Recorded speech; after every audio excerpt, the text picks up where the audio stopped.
Hey Robert, good morning. I'm just trying to go live on this channel to start building up some of my videos on it. How's everyone feeling over there?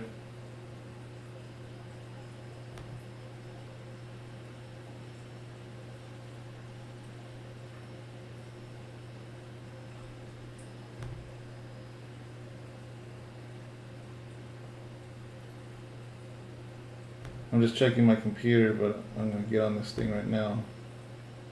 Ubaldo Ortiz, buenos dias. I'm off camera right now because I'm just, well, I'm not really gonna be on the camera, but I'm gonna finish up this artwork right here and get this thing going. So this is a 30 by 40 on canvas. And actually I'm gonna do something real quick. I'm gonna share this because not many people know about this art page. And this the whole idea is to try to share it, you know. I'll be able to look at you guys' comments too as I'm going.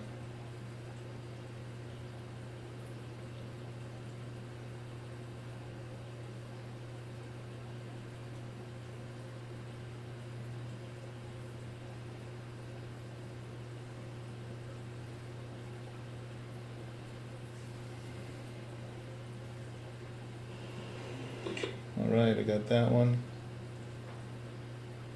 And then I'm also going to share the YouTube channel, which is really small. I only have 22 subscribers on the art one. But I figure if I go live here and there, it'll help.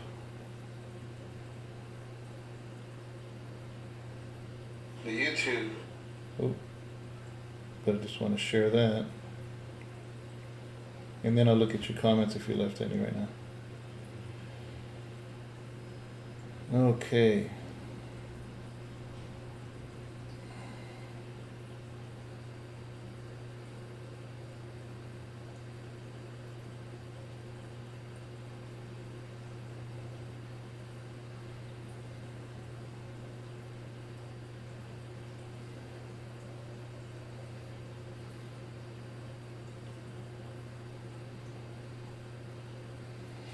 Bam, there it is. So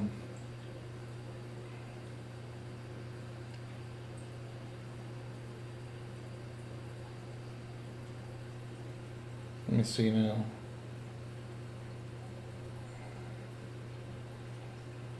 Oh, Robert, it's good to hear that you're doing fine. I'm glad your wife's doing better. That's cool, man.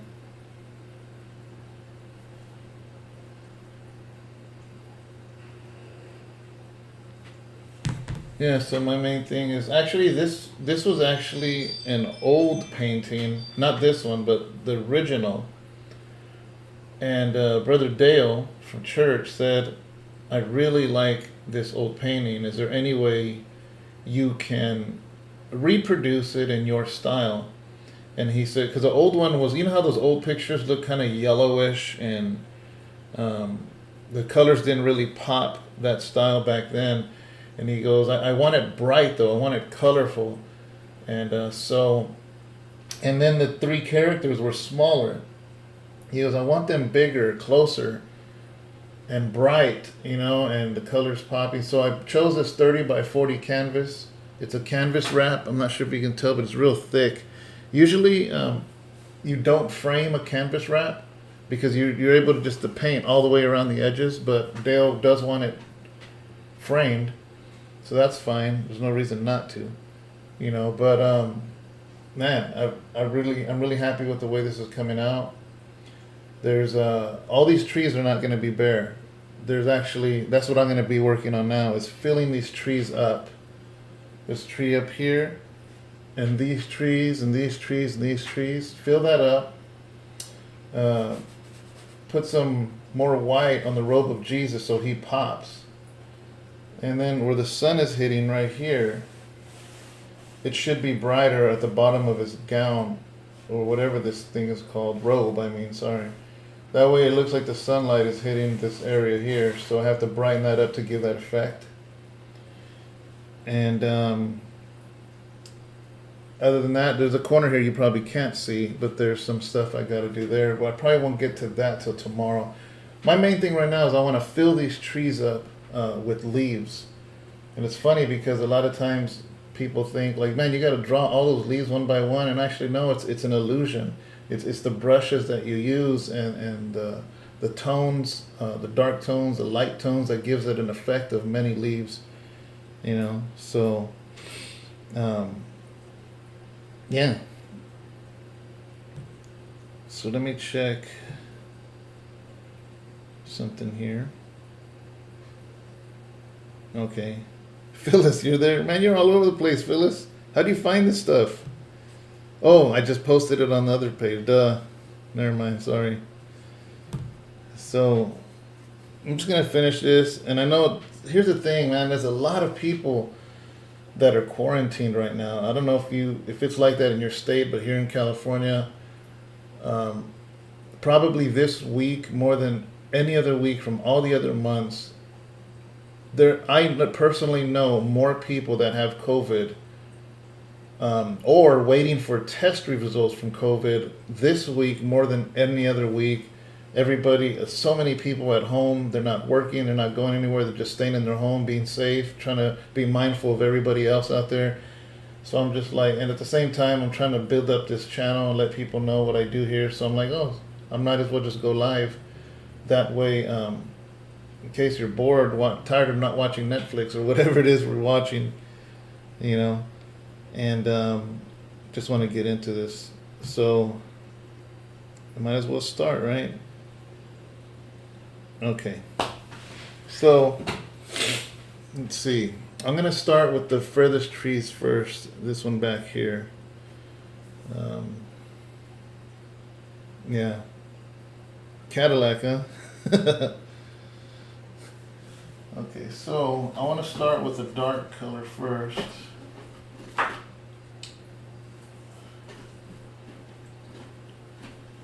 So I got all my paints behind me.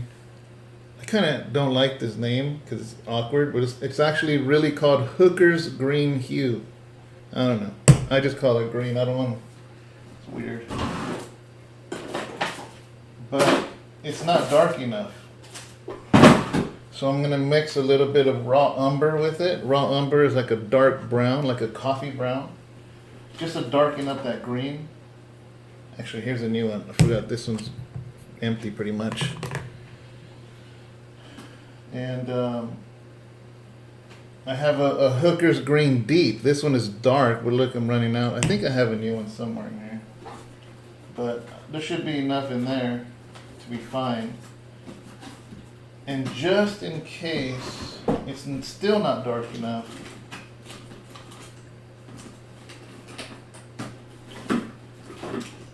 I'm going to get a little bit of black in case. I'm real careful with the black because a little bit of black paint goes a long way. It'll make the whole paint black.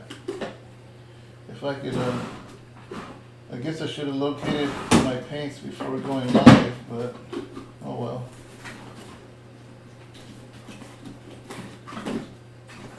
Let's see.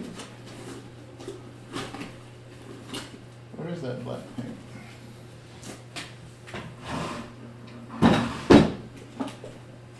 Got all my paints in these drawers.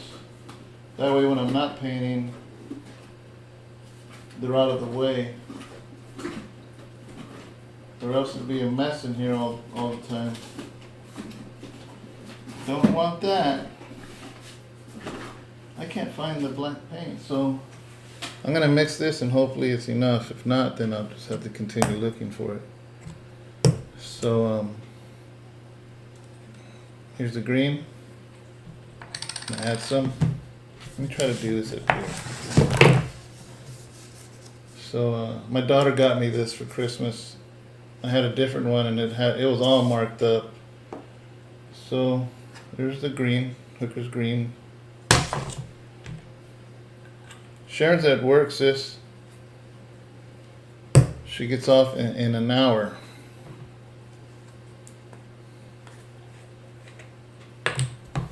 There's that dark raw umber. Actually, I had it. This is the one that's empty. I throw that away. So I'm gonna mix the paint for these leaves. I gotta start dark first. So there's raw umber. I do half of it because the darker colors go a long way. And then a little bit of the dark green. So I'll put it on this side. So those three, I'm gonna make a dark green so I can fill in all the dark leaves first. You always go light, dark first. Hey Andrew, how you doing, brother?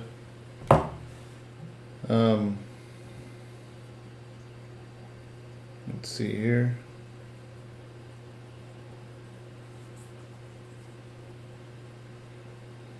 All right.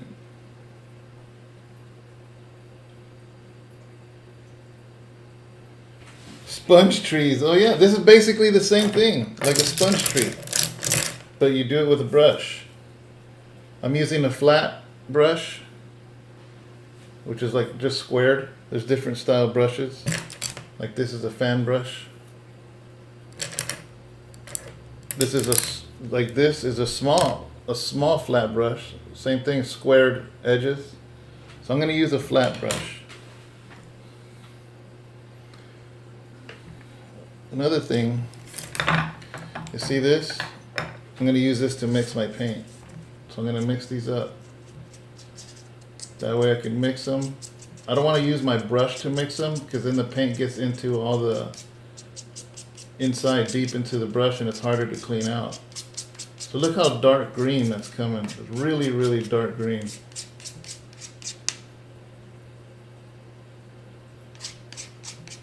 So look, nice. Came out good.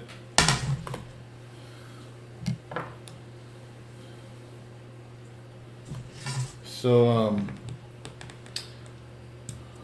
we're gonna do it. Flat brush.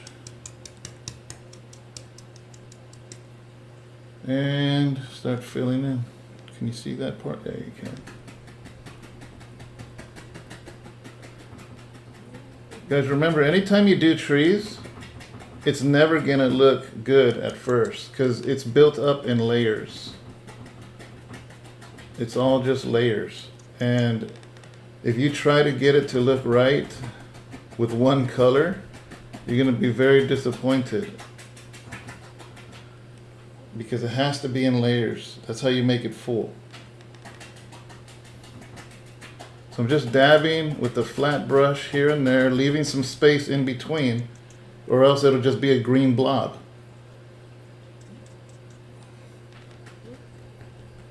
And then look, like this, the further out it goes, I just hit it with the edges. Just hit it with the edges, little bit, just the edges, just to give the effect of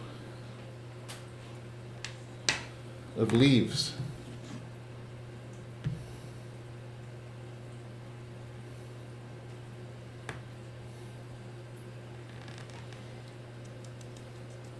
So I just start, there's little trees back there, I'm just putting little stuff.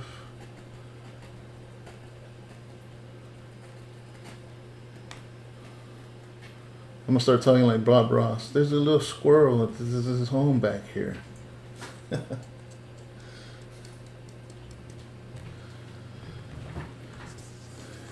Okay, now let's get this tree here.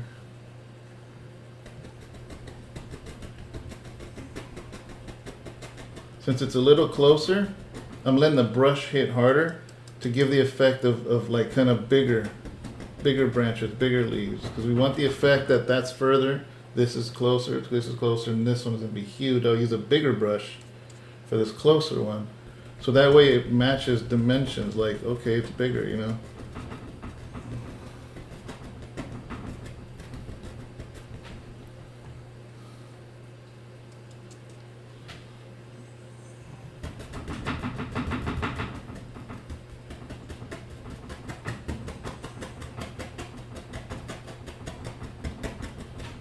So this one is a road to Emmaus. I don't know if you guys know the story, but it's a famous, not famous, but very well-known story in the Bible, that after Jesus was crucified, these two men were walking to a town called Emmaus, and they were very sad because Jesus had just been crucified. And after Jesus rose again, he appeared to them, but they didn't know it was him. And he was just walking. He goes, "Hey, can I walk along with you guys?" And they're like, "Yeah, yeah." And then he says, "Why are you guys so sad?" And they're like, "Are you serious? Are you the only one that doesn't know what happened?" And Jesus was like, "Well, what happened?" And he began to tell him about Jesus being crucified and treated like a criminal even though he was innocent. And Jesus starts to give them a Bible study, man. The Bible says he took them all the way back to the Old Testament, talking about the things that the Messiah was going to do. And he gave him can you imagine Jesus walking with you and just giving you a Bible study? Man, now that's a Bible study you want to be at. But they didn't know it was him. That's what he's doing right here. He's giving them a Bible study.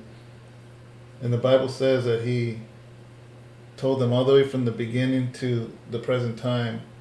And then when they finally got to their destination, he was going to keep walking because it was getting dark. And they're like, "No, you can't. There's thieves out there. There's people that want to rob you. And please just stay with us. And tomorrow on a new day, you can continue your walk." And he finally agreed.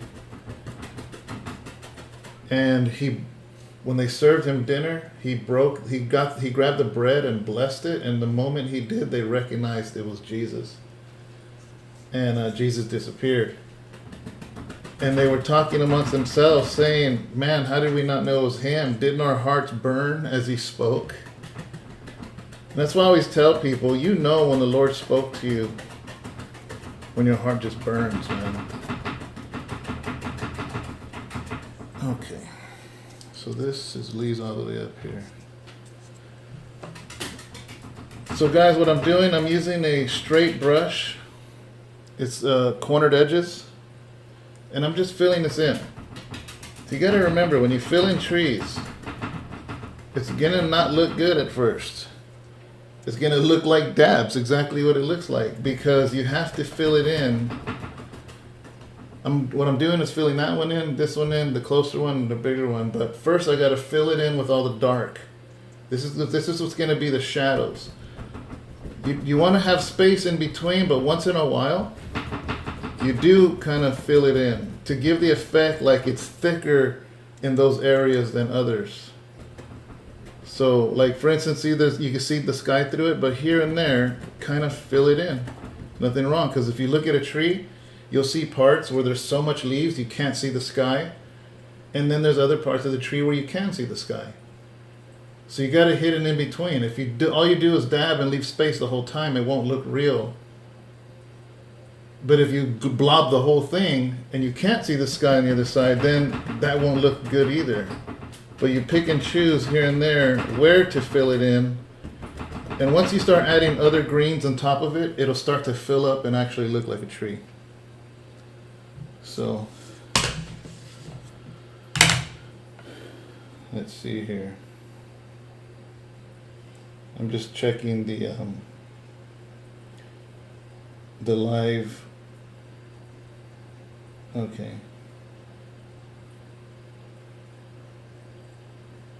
Just checking the live on both streams, guys.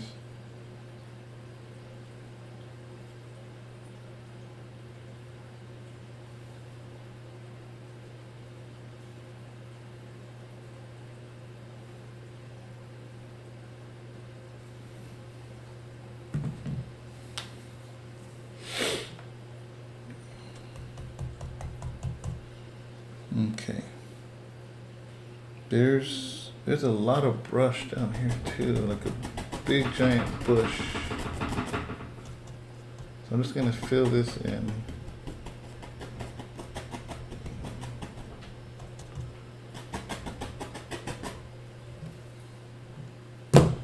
So I created this really dark green for this.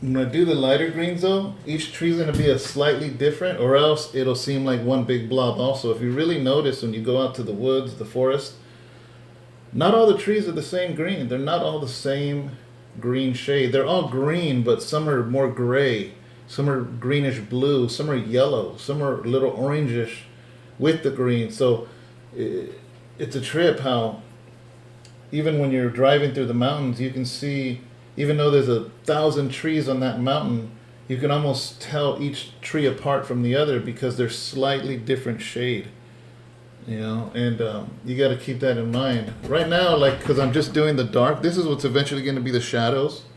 I'm doing this all in the same color green, you know, but once I get this laid out and these dry, and it gets to the brighter, that's where we start to separate all of these trees from each other, or else it won't work. It'll just look like one. It won't give the effect of reality because trees are not the same color.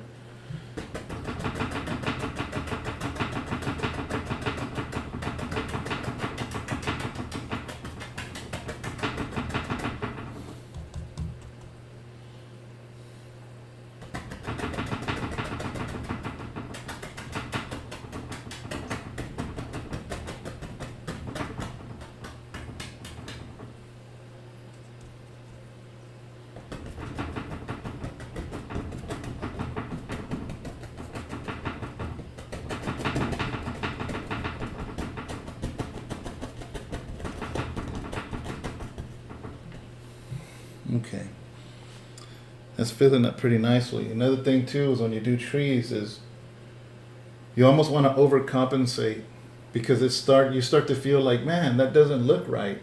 Well, it's not going to look right because, you know, there's such a thing as an ugly stage anytime you paint something. And what will happen is if I overcompensate, I'll end up making a huge blob of green, and you don't want that. See, all this you see here, there's literally 4 different greens here to give this effect. There's like 4 or 5 different greens here to give this effect. So it looked like that, just one big blob at first. And so you have to be careful, you know. These trees here, I purposely fill them in because there's a whole bunch where you wouldn't see the sky. But the closer it gets to the outer edges, you do start to see the sky behind it, because that's how trees really are. If they're really, really bushy, you can't see through them, but the outward parts you can. So that's why I did that. So I'm going to grab a bigger brush for this tree up close. I think, let me check. I'm going to see what I'm feeling here.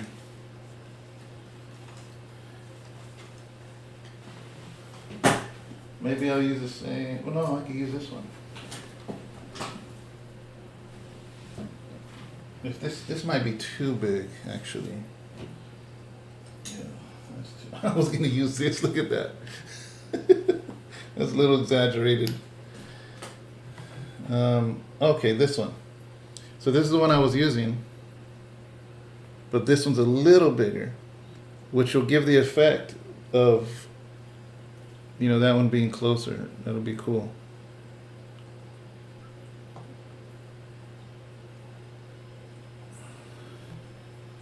So that's what I'm going to do.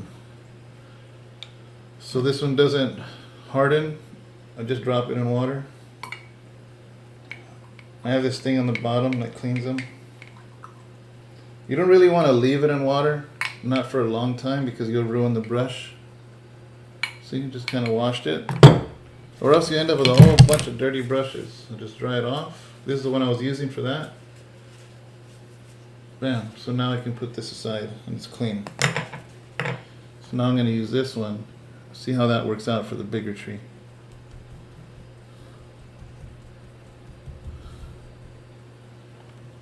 So, nice. I like that. Look at that.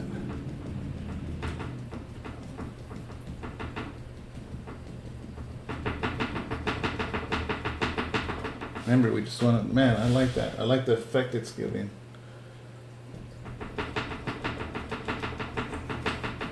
This is just layer 1, guys, so.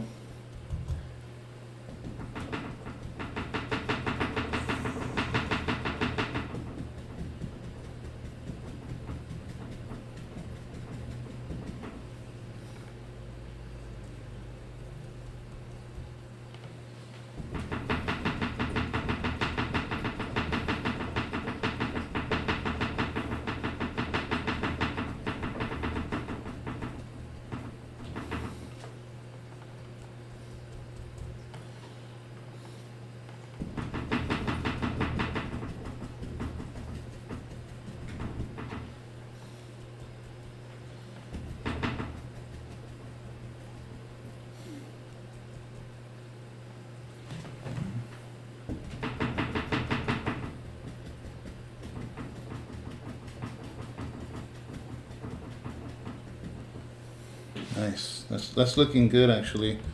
I'm glad I changed brushes, because it gives a different effect. I don't want to clump it up here, but there's a few parts that I do, so it gives the effect of more fuller branches than others.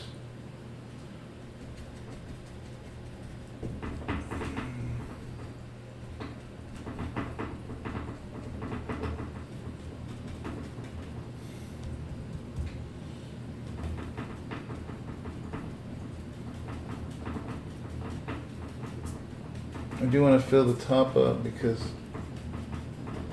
that way it gives this feeling like the top is huge.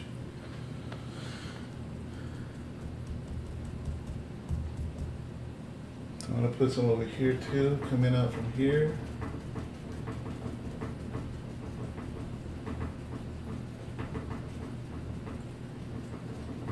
Nice. That looks really nice. Let's do another one.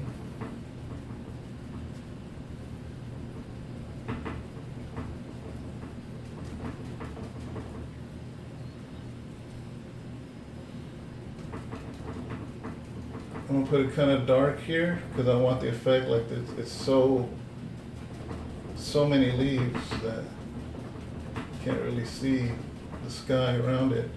The reason, I'll tell you why, I'll explain this, is that you always want to have a focal point when somebody looks at your painting, and you kind of want to close it off.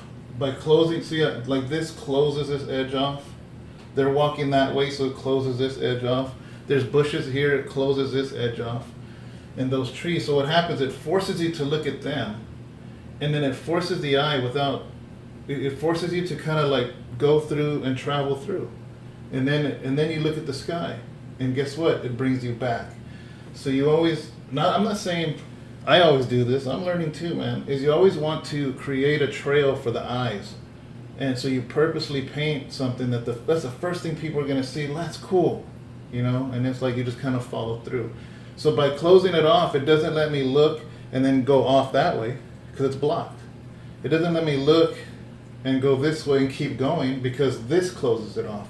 So it creates a cycle of view when somebody's watching. So there's probably technical terms for that. I don't know. I just learned in prison, so what do I know? You know, but I'm liking it. That's all I know. So I barely dab here. That way it gives the effect of little leaves, kind of. That's nice. Look at that. I use it all pretty much. Perfect amount. So now I'll make this lighter. That's what I'm going to do. Is that way I get to use whatever excess is on here. Instead of pouring more dark, is I'll put like a yellow, and it'll just brighten it up a little more. That way I can start hitting those trees back there. But that's still wet back there. So I'm gonna let those trees dry for now. I'm gonna wash my brush, because I don't want the acrylic dries really quick. And if you let acrylic dry on your brushes, you might as well just throw them away. So I just put it in water.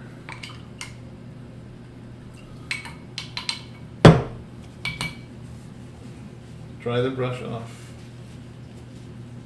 That way I can use it for another time. It doesn't ruin it. There, it's dry. Okay.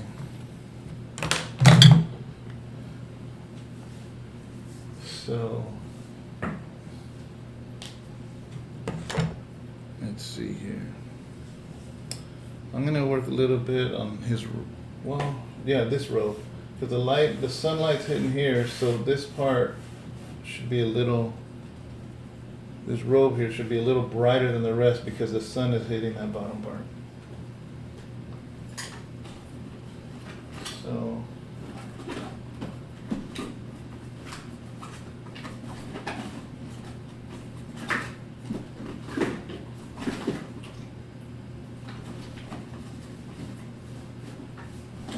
we are going to be doing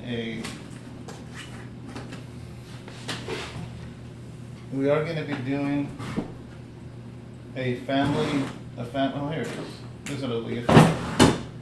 Red deep cadmium free. Oh, it's brand new. I probably have an open one somewhere, but that's fine. I'll use it. So I'm just going to use this to brighten up that edge. What's tricky about it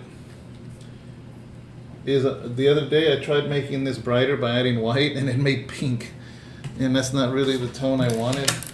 So I'm just going to use straight from the tube and add a little bit of red here to try to brighten it up just where the sun is hitting. Just a little subtle effect that the sun is hitting this edge. I don't know if you can tell, man, but that looks pretty good.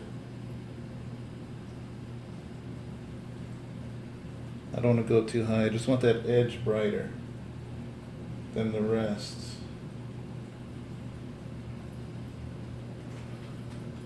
Yeah, that looks really good, actually. Okay. So this is the painting they wrote to Emmaus. I just blocked off all those trees in one tone. And now I gotta let it dry so I can, anytime you do trees, you start dark first. From what I've always done, and like I said, didn't go to school for this, just learned in prison, learned by watching others, YouTube tutorials. I start the trees dark first, that way you can layer brighter and brighter. Like all of this green here was dark at first. Notice like I left the dark edges, you know, so dark first, and then I come in with like a light green, then I start hitting with yellow and lighter green to give this effect of grass and foliage. Same thing with the trees. Yeah, same thing. So now I'm gonna get some white.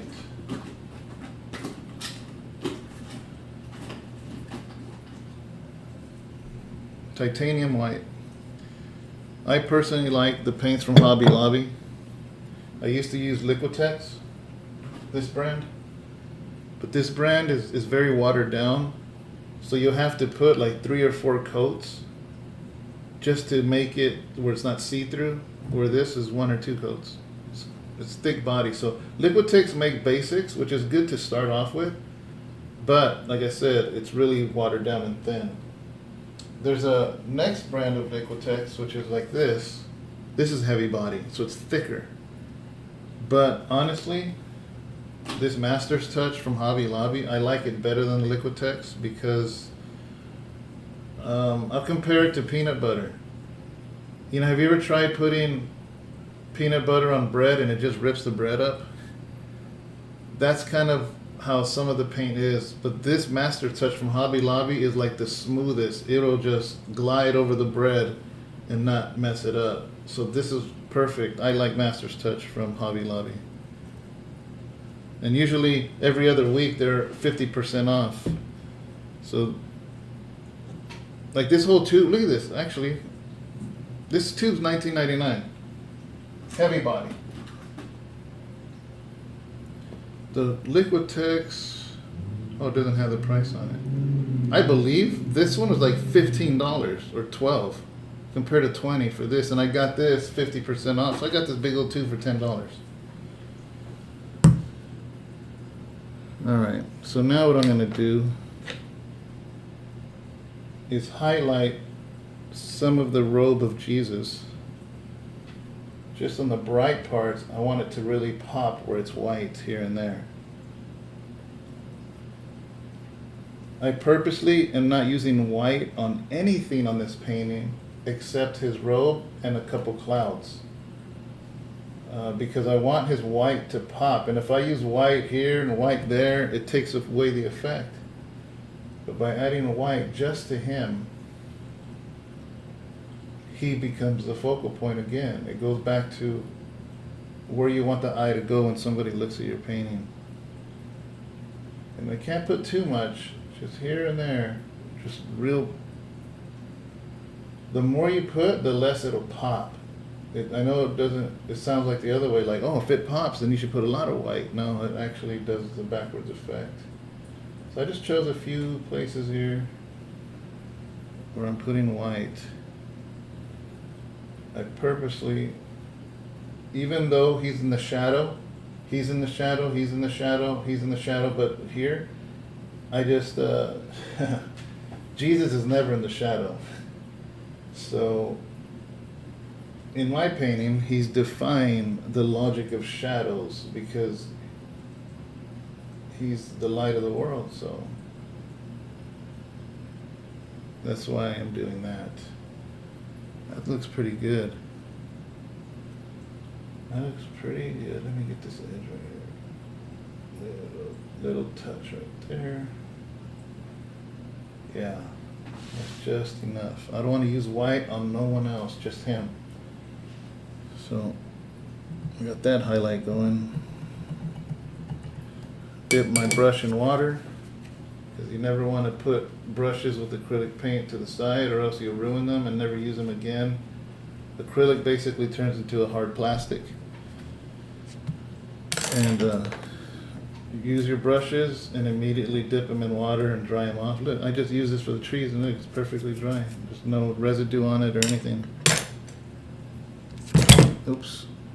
So, let's see. What else?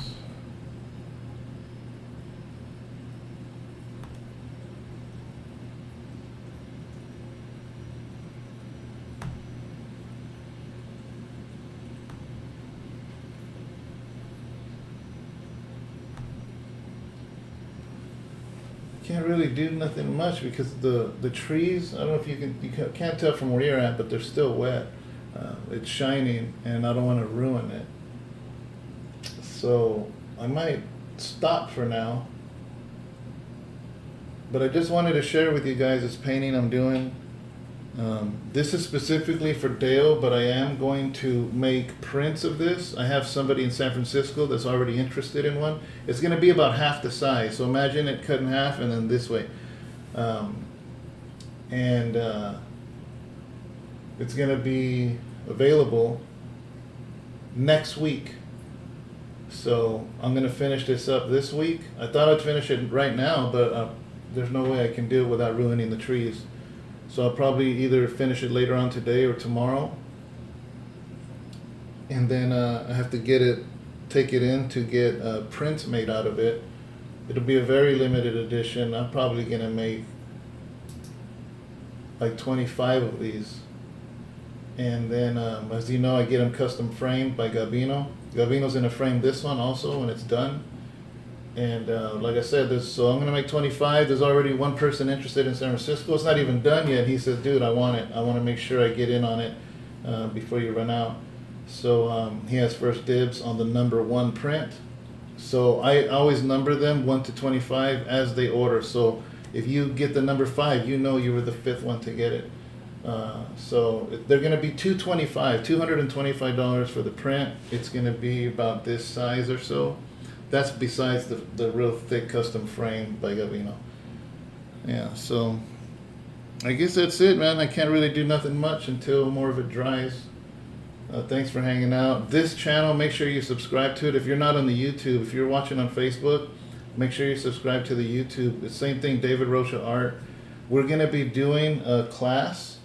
My wife and I are going to think of a date and we're going to announce it this week and on Sundays, where we can get together with your family. I'm going to give you a list of the paints you need and the material you need. That way you can watch online and follow along. And that's about it, guys. So thanks so much, and hopefully you join me next time.